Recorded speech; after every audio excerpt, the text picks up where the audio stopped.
All right. It's Monday. It's close to 5:30-ish. It looks like I am connected to both streams now. And so people will start funneling in, hopefully. Third time's a charm for this topic. We started this topic a couple of weeks ago because and technology kept kicking me off and it kept freezing, and I would get halfway into something important that I'd want to say and it would freeze and it would quit, and it was getting really frustrating, and I'm really not a good teacher when I'm frustrated. So then last week the Western Washington was melting and we were like literally on, well, not literally on fire, but it felt like we were on fire.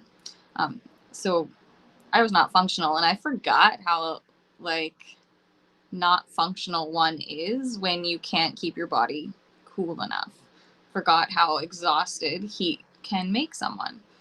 Hi. So does that mean you can hear me? Does that mean you can see me? I'm just rambling until people log in and get cozy and grab their beverage, maybe their notepads. And so today we're still trying to discuss learning how to handle a course versus learning how to handle a course, right? So the difference between learning the techniques and how to get your dog from point A to point B versus learning which techniques to choose in order to get your dog from point A to point B. And I have my notes and I have the screenshots of the questions that kind of came up when we started this a couple of weeks ago. And so I'll sort of start over, but we'll kind of just let the conversation go wherever it needs to go. All right. Sound okay? It's past 5:30. People are here. If you have comments, if you have questions, make sure you drop them in the chat. I have the chat working for me. And yeah, so technique training. And this is particularly how I teach agility is I would rather, well, I mean, most of you know that I would rather teach the handler their skills first. So I would like to install some core skills that the handler has to automation. And I want them to feel really good about those movements, because then I can put those movements together like any other behavior. There's all sorts of different behaviors that go into, say, a front cross or a rear cross, and then we build those basic techniques. And I've talked before in the past about basic versus advanced. And basic to me means super common. You're going to see them on most agility courses. They can be built from the micro skills of my handler mechanics class. And they're almost completely natural for the dog to follow. Okay, so we build those, we get those pretty fluent. I don't expect the handler to understand how to apply those handling techniques. I just expect them to know how to do them. If I say do a front cross, I expect the handler to show me a front cross. The same way you would expect a dog to sit when you ask them to sit, but you've not applied that sit to other applications, right? So think of it this way. If you are going to teach your dog to sit when you put your hand on the door, or sit before you let him out of the crate, he has to know how to sit first, right? So you'll teach him the behavior of sit. That's not teaching him to sit in those contexts that about in front of the door or at the crate. That's just teaching him the mechanical movement of putting his butt on the ground. That's the same thing for me. That's technique training to humans. When I say, why don't you try a front cross here? They know what I'm talking about, and they can produce a front cross. They don't have to know where to apply it, because I'm going to tell them when to do a front cross, when to do that. Applying it in a different context is a different skill. So I don't believe that learning how to do a front cross gives you the knowledge or the experience to apply a front cross in other situations. And if you're left to that, then you're probably going to want to put a front cross everywhere, and that is not going to work out well for you. You're eventually going to hit a wall where front crossing no longer meets your needs. So anyways, I want the handlers to just be able to, with fluency, produce the techniques. When I teach, when I'm introducing these techniques to handlers and dogs, I tell them, and you're going to do a front cross here, and you're going to do a rear cross here, and you're going to do a blind cross here. And the only thing they have to focus on is doing the handling and having good timing and having good mechanics. They don't have to also think of where to put them. Okay? This is also the handler's opportunity to start observing and learning their dog's reality line in those situations. So really understanding that, oh my gosh, if I do the front cross like this, the dog's going to jump a little bit wider. I might lose sight of them. That's okay. That's the reality line. I can keep continuing forward to the next obstacle and they'll fix their line. Or a lot of people in my Smooth Moves class, they learned that their dogs turn a little bit tighter than average on the rear cross. And they thought that they were doing something wrong because they were doing the rear cross where I asked them to do the rear cross, but it wasn't producing the line that I wanted it to produce. So it wasn't taking them to the next correct obstacle. And we just had to have this conversation about, that happens. Not all dogs fit the exact same mold. When you're designing courses, you try your best, but it's going to happen, right? So the handlers are still not responsible for picking out which technique goes where. They've learned how to do the technique. They're maybe starting to see, okay, that works really well there. What kind of line is that producing? What does my dog do? How does my dog react when I use that tool? But they haven't applied it in any context yet. All right. And that's a different skill. And I don't know, everyone can correct me if I'm wrong, but it kind of feels like that's not taught. You might go to a class where you're told how to handle something, and then you enter a trial and you're like, or you might have some ideas, but you don't have, you're not sure what goes where. All right. So after you're doing those sequences where you're told what goes where and you're observing your dog's reality line and how your handling impacts your dog, then I want you to be doing sequences where those same basic lines are used that you learn the techniques on, but the sequences are different, right? So we just want to tap into some generalization. Because one of the hardest things about agility is that when we learn a technique, we're almost always using a specific pattern. Like with front crosses, I teach 3 specific patterns. Straight line front crosses, L-shaped front crosses, U-shaped front crosses. So I'm going to try and use those same types of lines, straight lines, L lines, and U lines but I'm going to change the orientation. I'm going to change the order of those lines. I want to still use those basic lines that I taught the front cross to the human with, but I want to flip the sequence around and see if they can go, well, that's a U-shaped line and I need a side change. Well, hot damn, I'm going to use a front cross. I want them to make those connections.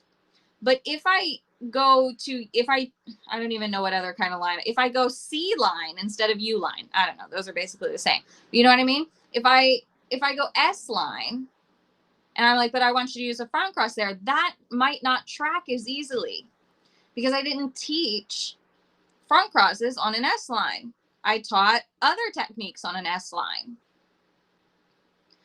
But I could also say, well, that's a trick question because a front cross fits every line. But I'm not really usually into that, right? I don't usually set my learners up with trick questions. So I'm probably not going to do that. Hint, hint, Smooth Moves people, right? So the sequences that you're learning to apply things on should be ones where the lines are similar. I also want to include those pretty frequently, or, you know, early on in the training process, before you have a list of 12 to choose from. I want you to be able to start applying techniques to your handling when you have a small list of handling skills. Okay. And as you get good at applying that small list, front cross, rear cross, blind cross, false turn, all just the basic ones, then I'm going to start changing up the lines a little bit and seeing if you can generalize a little bit more. Maybe start to see that more than one technique could work for that specific line. Maybe you can start to narrow down. Oh, if I start the sequence with my dog on my left side, this technique makes the most sense to create that line. But if I start the sequence with the dog on my right side, it makes the most sense to use this technique to create that line. A list of 12 techniques, right? So if you've been put in a situation where you learn a lot of techniques, but not a lot of application, when you move into application, your choices are going to be overwhelming, and it's a lot more to remember. It's a lot more to discriminate against. So dog training example would be, I start teaching like cue discrimination when my dog only knows like 2 things, maybe even 1 thing. And I just want him to discriminate between do that and not do that, right? It might start with, it always starts with my marker cues, right? Like when I say yep, it means you can take the food from my hand. And if I'm not saying yep, it means you can't have the food. So I want him to be able to discriminate against those 2. And that's going to be a lot easier if I start that when the dog only knows the 1 thing, rather than opening the door to 12 behaviors that the dog could do and asking him to discriminate against all 12. So I guess what I'm saying is we need to split this down for handlers more. Surprise, surprise. All right. When I want to add in new techniques, I want to add in techniques that can create the same line, right? So I want to give the handlers multiple tools for creating the same line. So I mentioned that I teach straight line front crosses. Well, guess what? A blind cross can also create that line. So I'm going to give them that tool so that when they see that straightish line and they want to change sides, they've got 2 to choose from. So that's going to increase the likelihood of their success. It's going to increase the margin of error, right? Because as long as they choose one of those 2 and they complete it to fluency in the timing loop, they're going to get it right. That's a lot better than only giving them one that fits that line out of the 4 that they know. Now their chance of success is only 25%. But if you have 4 techniques for them to choose from and 2 of them are correct, they've just doubled their likelihood of getting the answer right. And the more they get it right, the more they will get it right. Okay. So my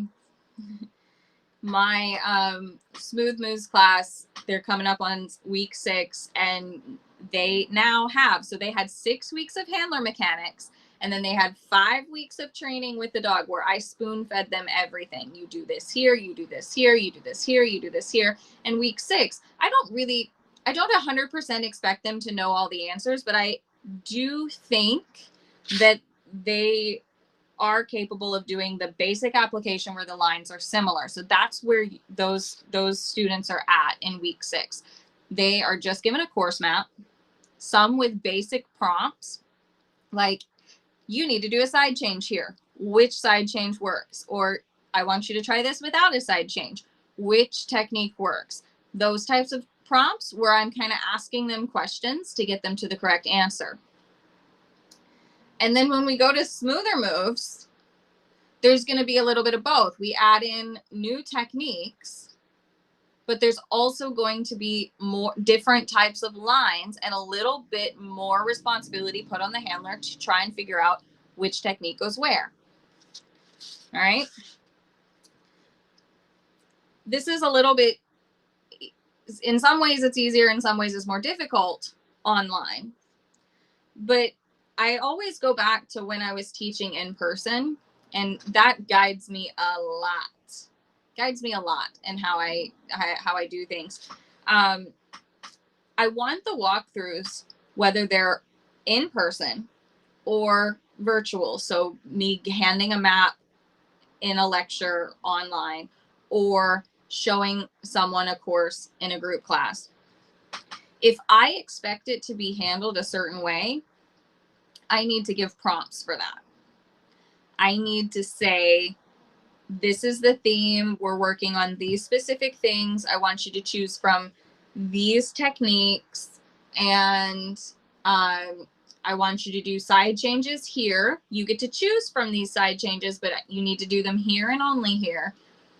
Because what happens is if you let the students walk the course with no prompts, they will walk the course in their own heads using their own prompts and their own ideas.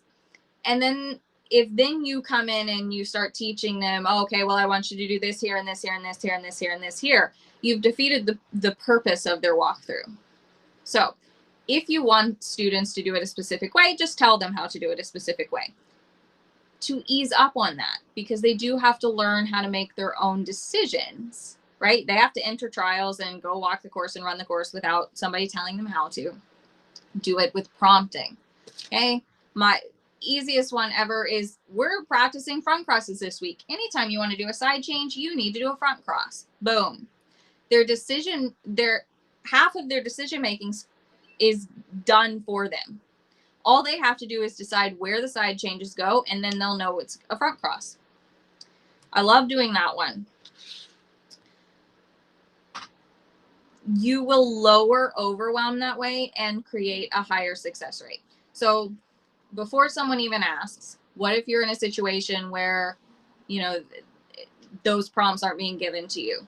I would say, give yourself a narrow list of, these are the 3 techniques that I want to be working on. So I'm going to specifically look for these opportunities in the course that I'm running this week at class. And that's how I would go about it. When you need to decide what to do, you're going to ask yourself, can I use this here? No. Can I use this here? Maybe. Let's walk it, see how it feels. I don't know. It doesn't feel right. How about the third one? And I would just narrow it down for yourself, because if you go into a walkthrough, and I know a couple of weeks ago, some of the comments were watching others and doing what others do. Well, they're working from an entirely different toolbox than you are. And that's where it gets yucky. And that's another reason why I don't really enjoy just doing free-for-alls. Yeah, handle it however you like, and we'll talk about it.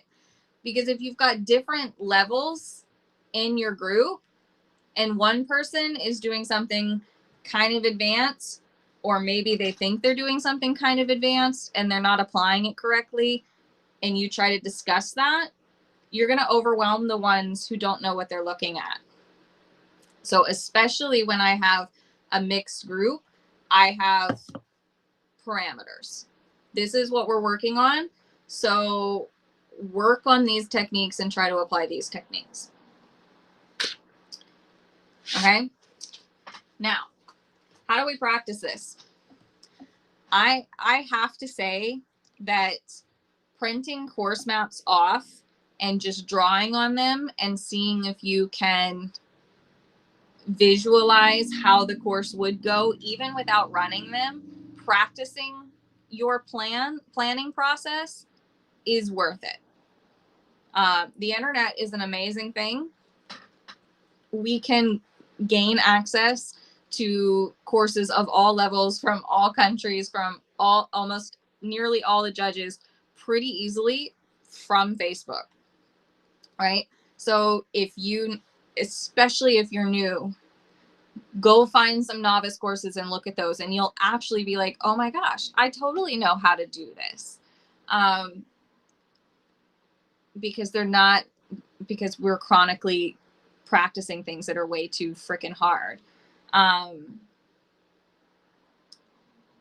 Okay, so course maps all the time, but I I start to handle the equipment and not the lines. So trace it. So if you have your course map, put a sheet of paper over it and just draw the lines and then work off the lines. So you don't have any equipment. Just draw the lines that you need to create based on where the equipment is, and then do your strategizing without the equipment, just those lines, because the equipment is just a bridge. Your job is to handle one line to the next line. So the equipment that the dog is doing is just so we have something to score you on.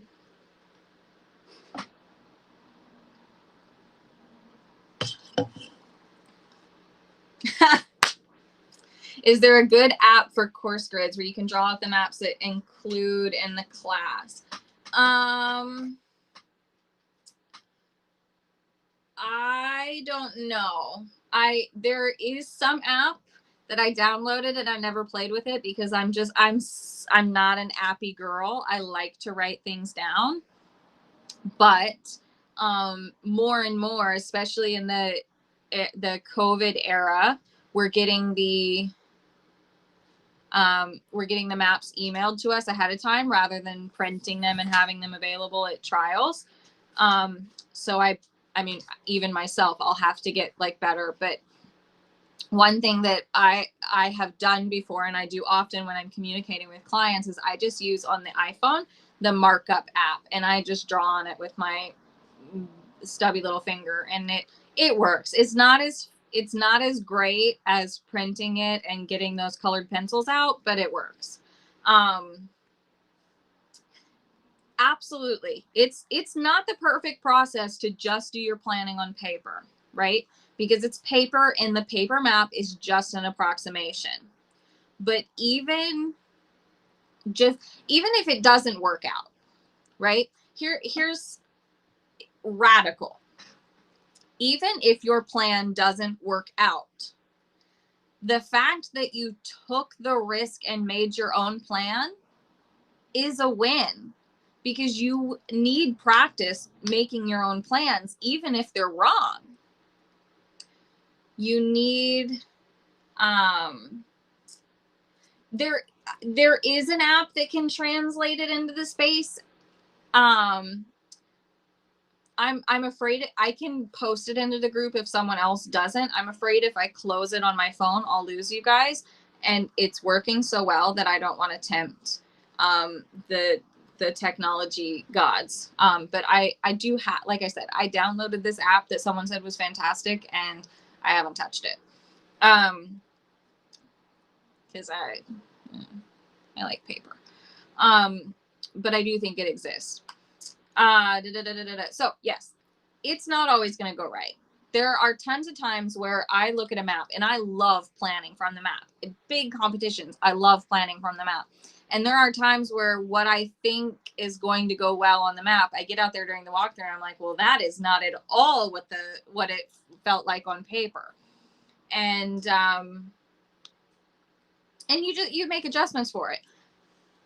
Or not. There have been times where I've missed my walkthrough and I just do what I felt like I could do on paper, and it's still fine. It's okay. It's not going to be 100%.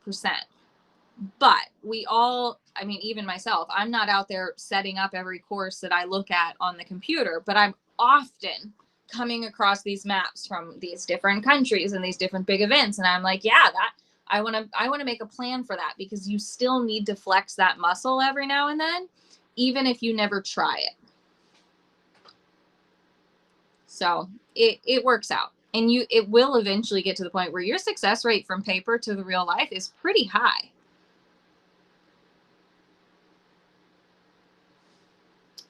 All right. Keep dropping your comments. I'm just going to look at the questions that we had from a couple of weeks ago, because I want to make sure that we look at those a little bit. Identifying reality lines is kind of is a little bit of the question. So kind of meshing the dog's reality line with the line that you would like to create.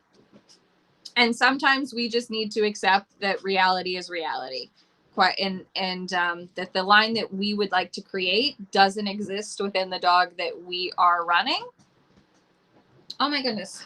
Stop the digging. It's bothering me. Lie down. She's looking at me like I'm nuts. Like, I'm sorry, continue. My brain can't handle it.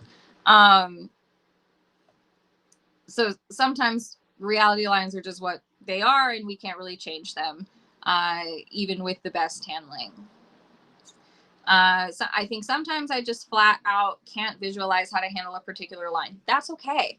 It might mean that you don't have that tool yet. Like I can't figure out where I need to be and what my options might be. So it's very possible that you might come across a line that A, you've never seen before, or B, you haven't learned a way to handle that line. That's going to happen. Now, hunting down that information is not the easiest in agility. I'm going to totally own that. And that's part of my frustration in agility, is that not everyone is using the same dictionary.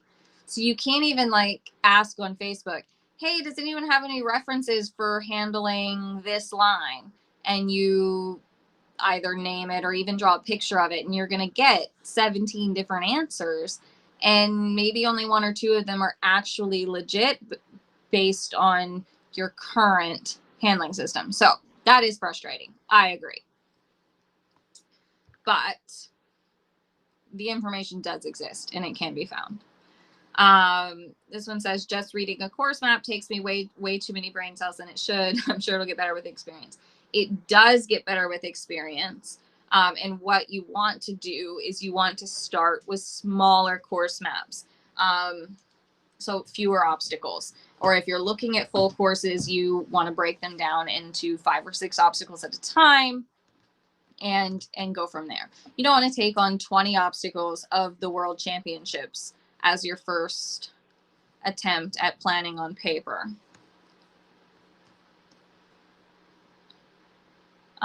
This comment from a couple weeks ago says, I fall back on tried and true because I'm too scared to take a risk with the more complex techniques in a trial. Also, I can't pick the line properly.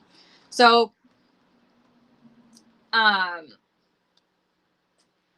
there's nothing wrong with it, falling back on tried and true. If it's important to you to apply something new you've learned or something that you've been working on, and it's important to you to take that risk, that's a mindset thing, that you make it that run's purpose to take that risk. Most people, what I hear a lot is, oh, I'll try that if we've disqualified by then. But then that's not a risk, is it? No, it's not really a risk if you're not risking anything. And quite honestly, I don't want you changing your plans mid-run if you don't have to.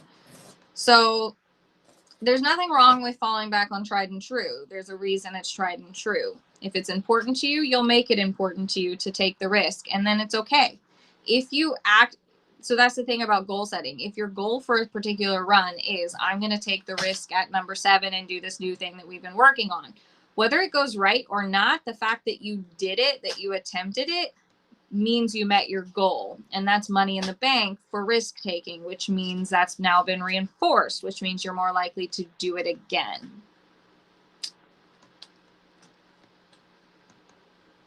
On selecting a certain type of handling cue, sometimes I don't see the off course or the consequences. Okay, the side effects of the cue. So that's a little bit of the reality lines. So when you are running sequences where it's been dictated for you, do a front cross here, do a reverse spin here, do a rear cross here, you really want to go back and observe, how did the dog react to that handling? And then sometimes what I like to do is when those sequences are feeling easy, then I put a trap obstacle on the dog's line and I reattempt them. Does the same handling still work? Good. Do I need something different?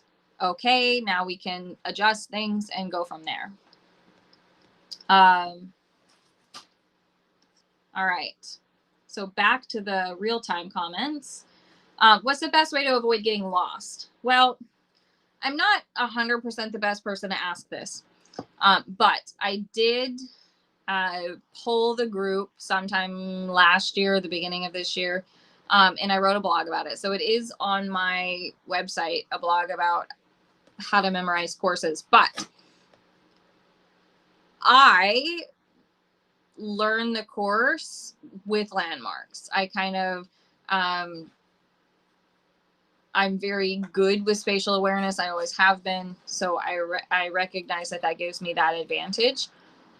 However, when I'm walking the course, I'm looking for things along the path that help me know where I am. So the edge of the contact or the sandbag or something about a jump foot, things like that. I mean, typically, yeah, the qualifying scores do tend to happen when we're not focused on them. So I like to focus on doing what my dog needs from me, and yeah, the scores come.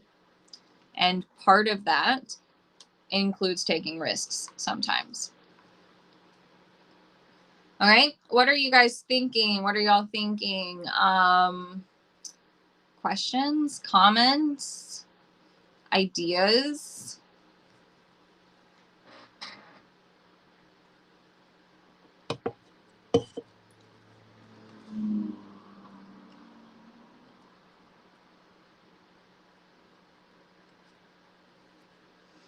What would make this process, like, what do you think is missing in your current training process? What could you add to your training process that could help you with this generalization of techniques?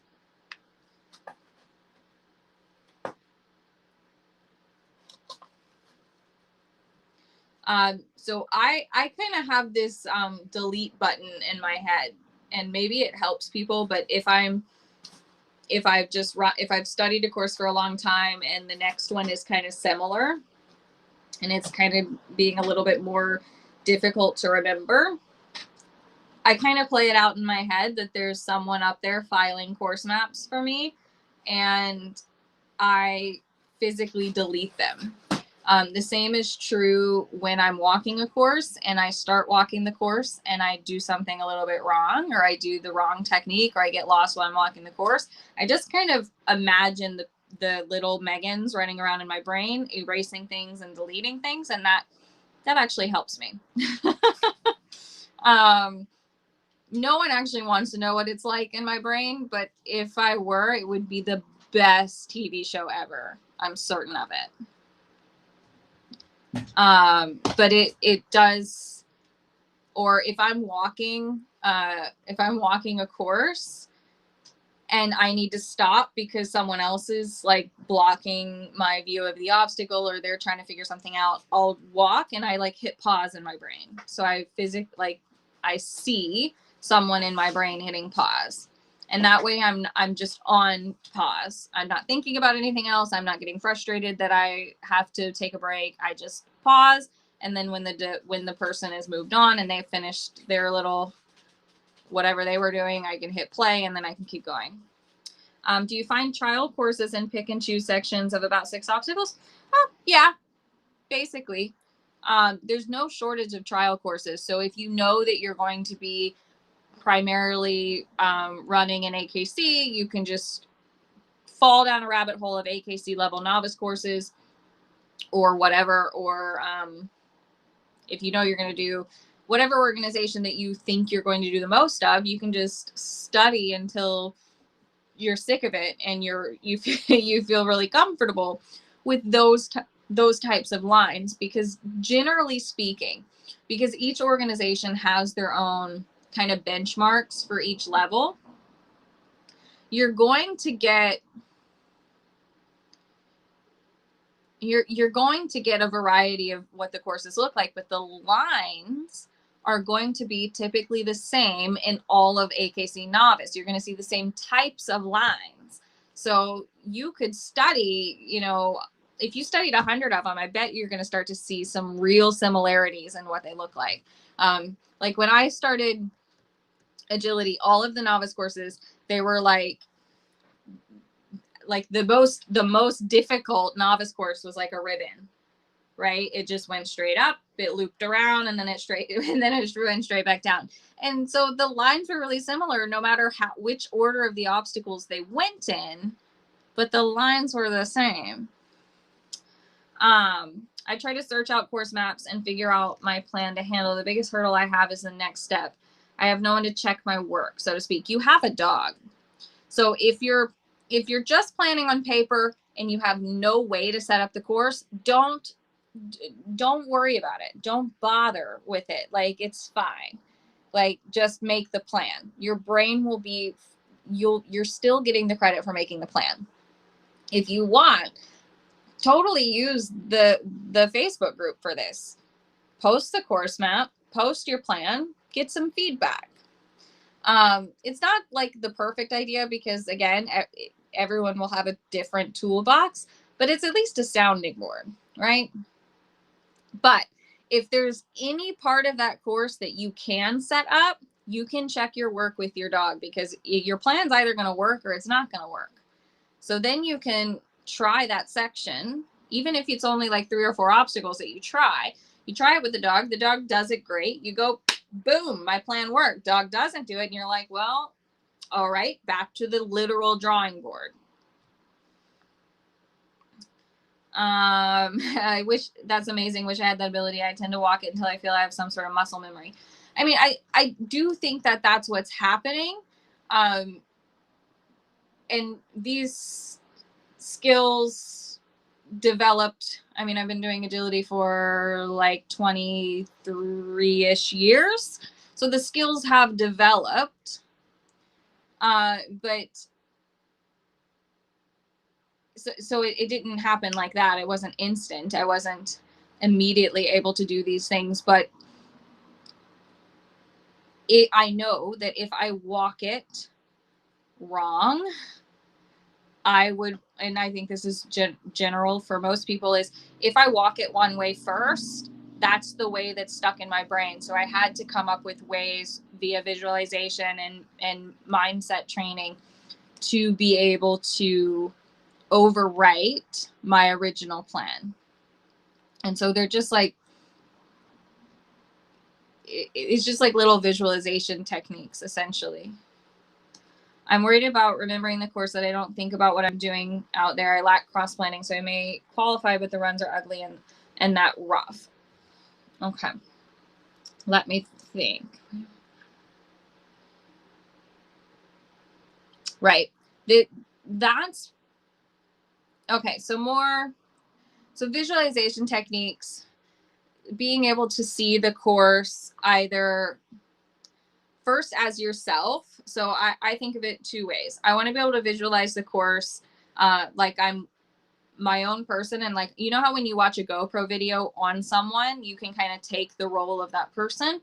I want to be able to visualize the run in that way. So in my head, I am the GoPro. I can be the GoPro and I can see the course through my own eyes. I also want to be able to come outside of that, and I want to be able to watch myself running the course like I'm my own coach. So I want to be able to have those 2 for sure.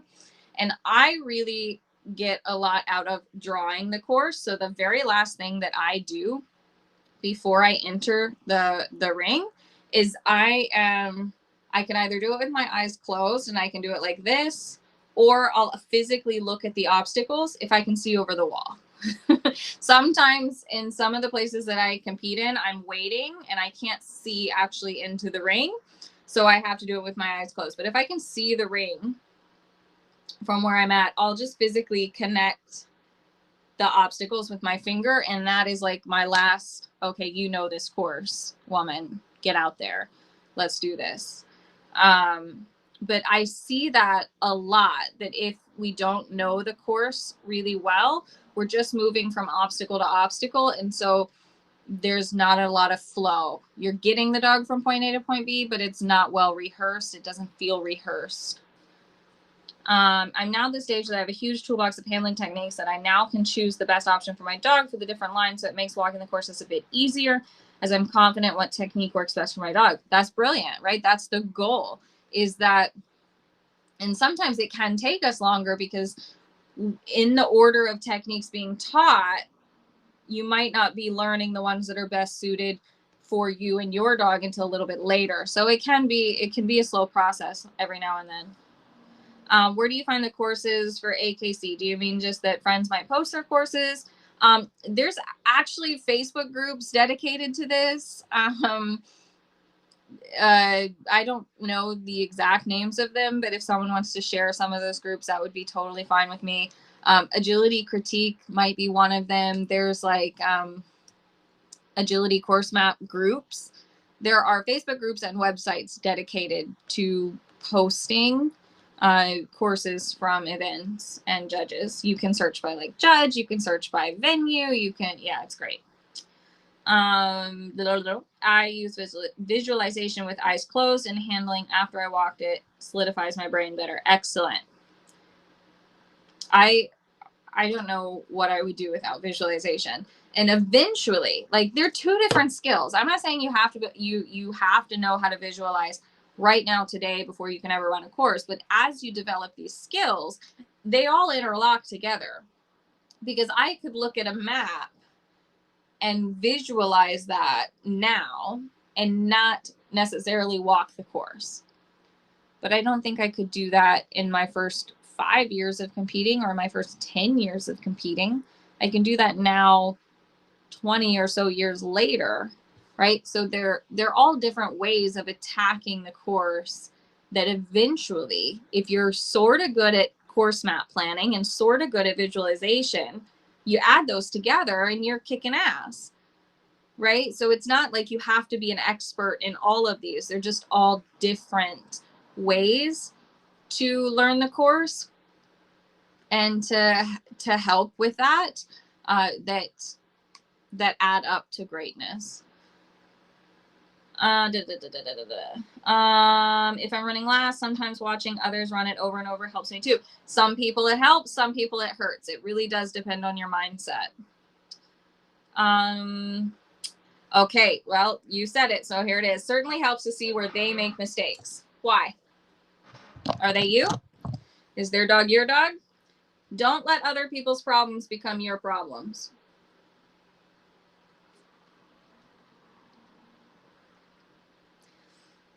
I think this, it can go one or two ways, right? It's realistic to watch a course and go, oh, I didn't see that as a trap. That's useful information. It's a totally different thing if you go, oh my gosh, I didn't think that was a trap at all. I was totally wrong about this course. My dog's totally going to take that off course too. Are they?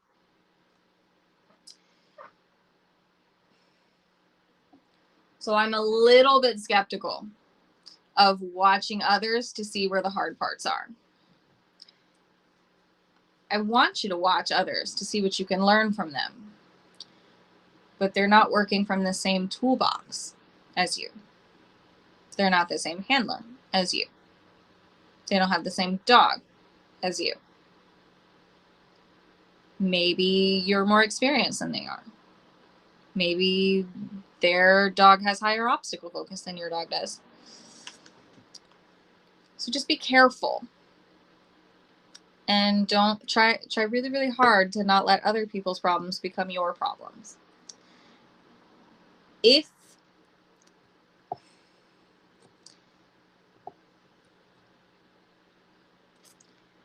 it was a big problem for you, you probably would have noticed it in the walkthrough. And if you didn't, just go out and learn that lesson. Visualization has helped me tremendously for learning the courses, but also any ring stress I may be feeling. That's awesome. I love that. What if I handle the course totally differently than every other person running the same course? Well, people think I'm a weirdo. Maybe, but who cares? I mean, is it weird to win? Or is it weird to do what's right for your dog?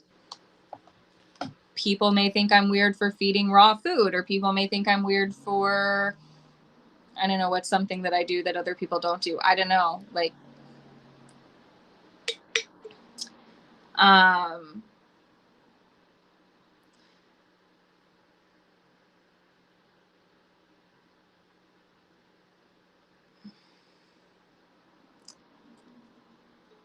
the goal is to go out there and guide your dog from point A to point B. How one does that?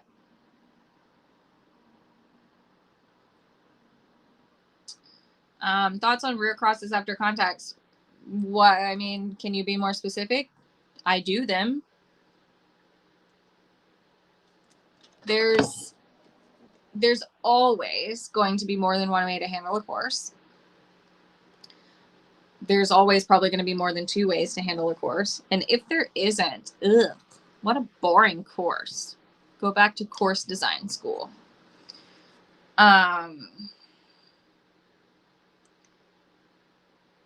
Not everyone is working from the same toolbox. Never and always are absolutes, and they don't exist. So that's a red flag for me when someone tells me to never do something. I'm pretty much going to find ways when it's the best option to do it that way. But that's just me. I mean, if they had a good reason, I'm sure they have a good reason. I'm sure they have a story in that person's head that means a lot to them, that works for them and is a lot. But we also, I mean, if you've been in agility long enough, you also got told that you were going to hell if you did a blind cross, and to never do those. And well, that didn't age well. That advice grew up, moved out, and rebelled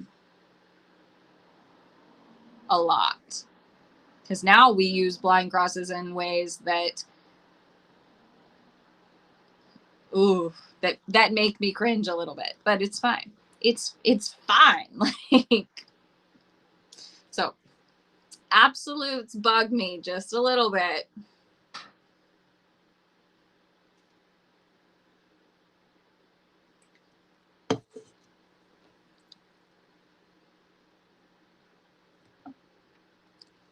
There's some passion slipped out.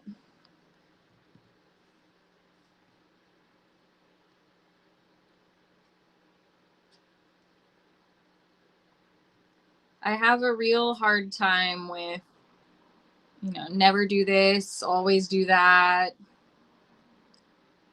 It doesn't make much sense. The idea is to have an assortment of tools and the creativity to use those tools in ways that make sense to the dog. So, I mean, and if you've ever taken a class from me where I'm giving video feedback, I almost always say, well, this isn't textbook, but look at the dog. Dog landed looking at the correct thing. Why would I mess with that? I'm not in the business of creating robots. That also is, sometimes, when you watch someone run and you just know who they train with. That happened to me once. And I went somewhere and I actually got called by that person's name. They mistook me for her. And that bugged me a lot.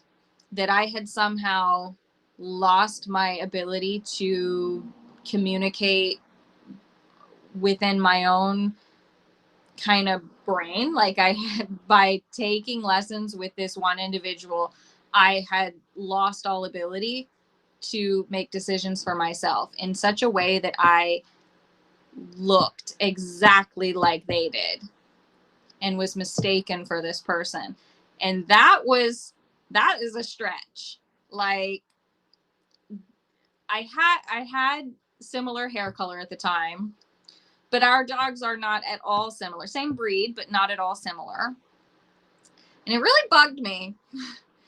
And so I'm much more interested in making the communication system individual, like following a set of guidelines that make sense, but then individualizing it for that team. And so, I mean, I hope that if people know that others train with me, I want it to be based on their attitude and not the way they look handling. Like, I want you to look and feel like yourself when you're running your dog, because it's a conversation, not a script. I did a rear going into the weaves from a past trainer. Oh my. Well, that also doesn't age well. I mean, guys, if it works and then you're told it's wrong,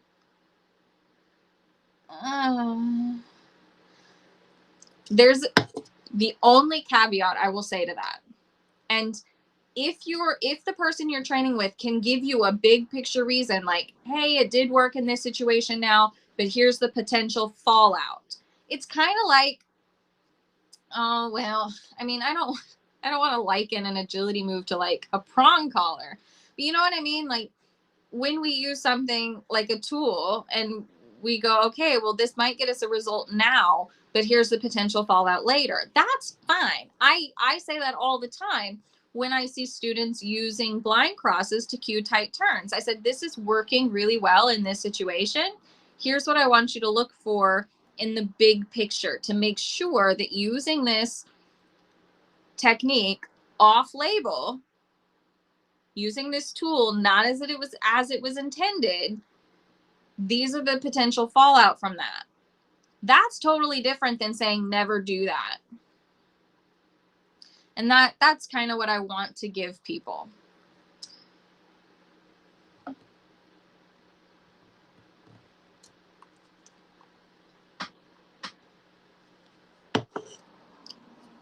So big picture is really important to me.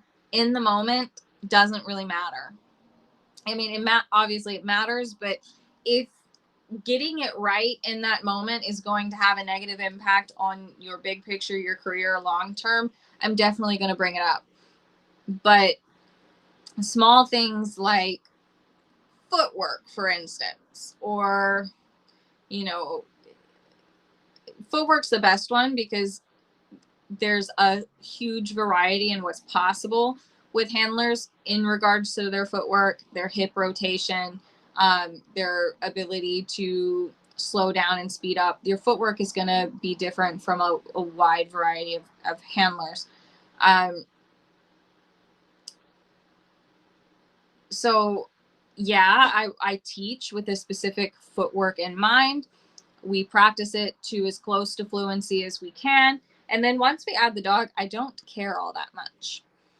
And if you're taking my handling class, you're probably realizing that, like, oh my gosh, she was so worried about footwork and handler mechanics and she's not brought it up once and smooth moves. And I'm like, because the dog's following you. You've got the right tools. You've got the communication going for you already. So why would I fix something that's not broken?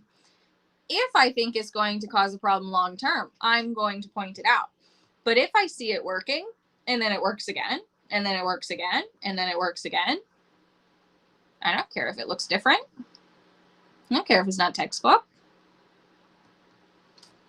If the dog has a problem with it, I'm going to say, hey, you might want to work on your feet because it's affecting your dog negatively. But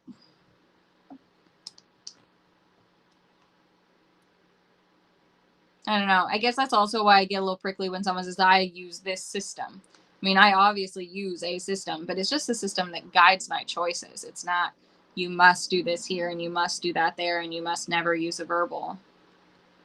My current trainer has the same philosophy as you. It has made a huge difference in my handling and our success has skyrocketed.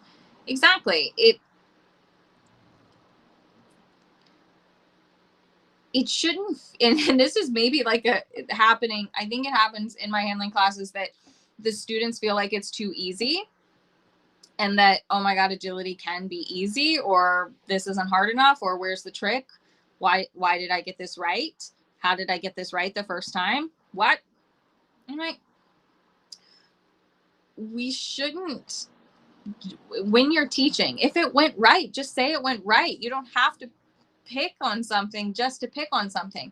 We're not, when we're teaching, we're not being paid to be critical. We're being paid to make sure that they learn. So, anyways, it does increase one's confidence when you are set up for success. It does produce the desire to want to continue and keep trying when you can win that game. So, I think that's great. Kudos to your teacher for being able to focus on what's important, which is your ability to communicate clearly to the dog, not be a robot. If the goal was to create a bunch of little Megans that all handle just like me, I would not have a job, because there's, like, raise your hand if you're 4'11 and a half and 28 years old and have been doing agility for 23 years. Raise your hands. Anyone? Anyone raising your hands? No? Okay, so the Megan robot army is not going to be ready for a while. Oh well. I'll just survive with a bunch of people who have similar training values and similar philosophy. Okay, good. I'm glad someone laughed at me, because it was funny in my head. And that's one of those things, right? That we need affirmations. Just needed to know that someone laughed. You know what I'm saying? I hope that makes sense. I hope I said something useful this evening.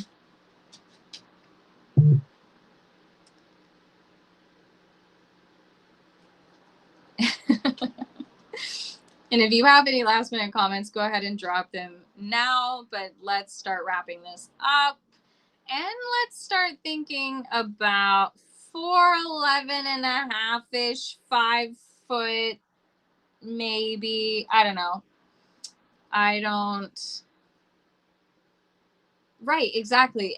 Anyone it's just not gonna work, right? I'm very good at slowing down, speeding up, because I'm very close to the ground. Like, Graham is 6'4", and I'll try to help him, and he's like, I can't do that. I can't do what you're doing. It's just not the same. When I would work with tall handlers, I would have to, like, I would remind tall handlers, okay, you need to get small here. You need to shorten your stride. All right, now open up, shorten your stride. I don't have to shorten my stride. Okay, people, it's already pretty short. Yeah, exactly.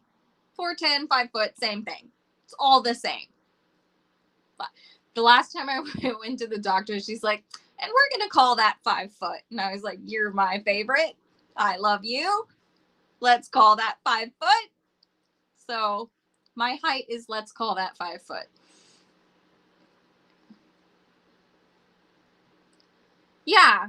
Yeah, he's 6'4". It's ridiculous.